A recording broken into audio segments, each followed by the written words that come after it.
Welcome to another magical week of film. That's right, it's a very magical week. So on that note, let's start with Fantastic Beasts and where to find them, because I saw this one. I did.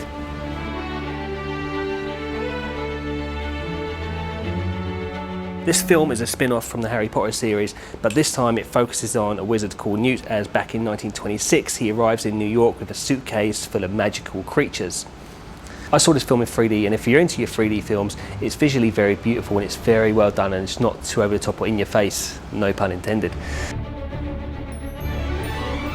I also saw it in D-box seats as well, you know, where the seats move and stuff like that, and I felt the intensity wasn't too much. It was just the right amount. It wasn't too distracting. It just didn't take you out of the film. It was just the perfect amount of movement in the seats. So if you're a fantasy film fan, I'd recommend seeing it in D-box or 3D or both together.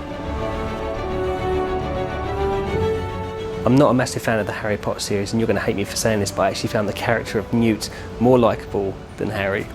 I'm sorry, go on, cast your evil spells on me, go on, I'm going to do that to you. Mental! This week, I also went to see The Accountant. That is right, you heard me correctly, I saw 2 films this week. That is correct, I saw 2 films in 24 hours this week. Thank you so much. Yes, I know. Photogencia!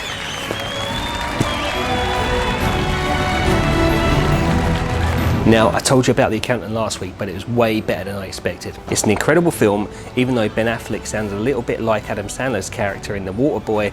It was compelling viewing with a great plot that pulls you in, and there's a couple of nice twists in there if you like twists and twisting. It is time for the film news. As the Star Wars spin-off Rogue One gets ready to hit our screens next month, production is still underway for another Star Wars spin-off, this time a Han Solo standalone. And so the film news is that Emilia Clarke from Game of Thrones has now joined the cast. She's joined it as the new female lead. So I wonder if she's going to keep her clothes on for this one. Sticking with Star Wars, yeah, you might have guessed it, I'm a bit of a Star Wars enthusiast, and I'm sure there's much more important film news out there than this. Last week I told you how Princess Leia admitted to having an affair with Han Solo back in 1976, but now it's come to light that she still loves him and she still has feelings for him. Princess Leia, once again, he is a married man. It does make you wonder though if she's saying all this now because she knows she'll never have to work with him on the Star Wars film again. That's just perfect timing. That is it for the film news, and out this week is Allied. Will I go to see this film? Will I make it a hat trick of 3? Will I go and see 3 films this week?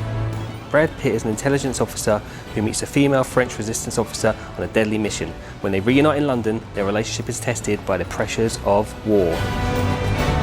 Now, if you like the look of Allied, we are giving away 2 tickets from Odeon Cinemas, and these tickets are valid at any cinema around the UK. And all you got to do is answer this one question. This week is asked by Mr. Darren Day. Brad Pitt starred in a film that was about the 7 deadly sins. What was the name of that film? Thank you, Darren. Right, that is it from me. I'll see you next time. Non-stoppers.